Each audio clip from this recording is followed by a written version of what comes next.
Salut tout le monde! Vous avez pu remarquer au fil des émissions que j'aimais pas mal de styles différents, que ce soit l'action, la SF, la vie quotidienne ou encore la romance. Je lis pas mal de choses, mais il y a un style que j'aime particulièrement, il s'agit de la fantasy. Mages, chevaliers, créatures mythologiques, ça me botte. Et aujourd'hui, on va en parler avec Black Clover.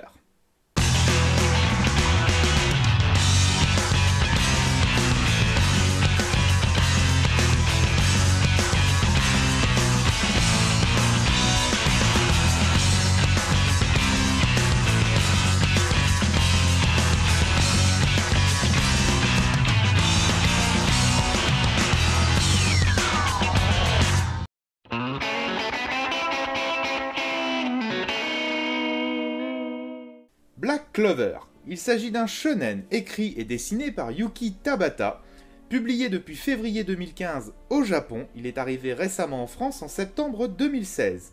Il s'agit du premier manga de Tabata-san, et je dois dire qu'elle commence assez fort. Bienvenue dans le royaume de Clover. Il y a de cela plusieurs années, un démon est apparu et a voulu détruire l'espèce humaine. Il fut vaincu par un mage. Celui-ci reçut le titre d'empereur mage. Depuis ce jour, et bien qu'il y ait un roi, c'est l'empereur et les grandes compagnies de chevaliers mages, je sens que je vais beaucoup répéter mage dans cette vidéo, qui dirigent et défendent le royaume. Tous les habitants de Clover peuvent utiliser la magie, et ont des capacités plus ou moins grandes. À l'âge de 15 ans, tous les jeunes doivent se rassembler pour recevoir un grimoire, qui leur permettra de contrôler un élément. Ça peut être l'eau, le feu, le métal ou encore le diamant. Bien sûr, le royaume est régulièrement attaqué par ses voisins ou par des groupuscules rebelles luttant contre l'autorité des mages. Vous allez suivre dans ce manga deux jeunes orphelins abandonnés devant une église à leur naissance. Commençons par le second, je garde le meilleur pour la fin.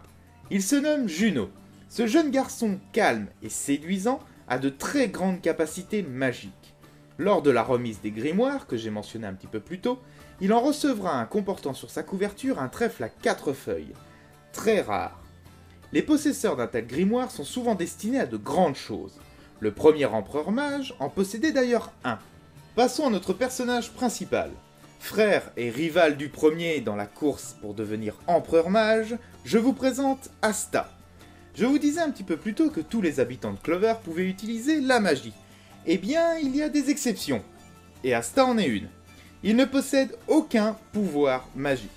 Par contre, il a une volonté à toute épreuve.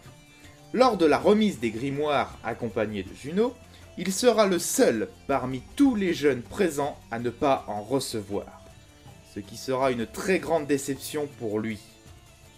Mais, peu de temps après la remise des grimoires, lors d'une altercation entre Juno et un mage désireux de lui dérober son grimoire rare, Asta va recevoir le sien, comportant sur sa couverture un trèfle à 5 feuilles. À Clover, l'on dit que les 3 premières feuilles du trèfle représentent l'espérance, la foi et la charité. La 4e feuille, quant à elle, représente la chance. Mais, dans la 5e feuille, résiderait le démon. De ce grimoire sortira une épée immense et noire, capable de trancher la magie. Nos deux héros ont enfin leur grimoire. Ils vont enfin pouvoir postuler pour rentrer dans l'une des grandes compagnies de chevaliers et gravir les échelons. Mais, lequel des deux deviendra empereur mage ?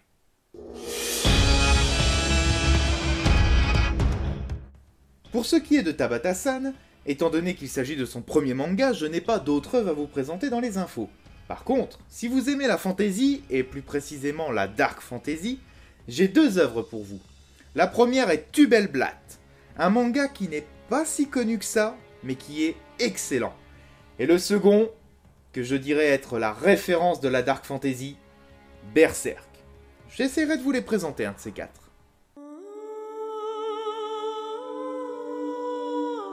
Black Clover est vraiment un excellent shonen. La rivalité fraternelle entre Juno qui doit apprendre à contrôler son grand pouvoir magique et Asta qui lui doit prouver sa force en l'absence de magie est vraiment bien foutue. On s'attache très vite aux personnages et leur histoire est plutôt assez rapidement résumée, ce qui évite des flashbacks ennuyeux. Autant le dire comme ça. Donc honnêtement, si vous aimez la fantasy, allez découvrir Black Clover. C'est la fin de ce Ninjanima au pays de la fantaisie. Comme d'habitude, les réseaux sociaux pour me suivre, l'abonnement à la chaîne pour ne pas rater les prochaines émissions, un pouce bleu si vous avez aimé, et un commentaire si vous voulez me laisser un message ou débattre sur la vidéo. Sur ce, je vous dis à la prochaine, salut!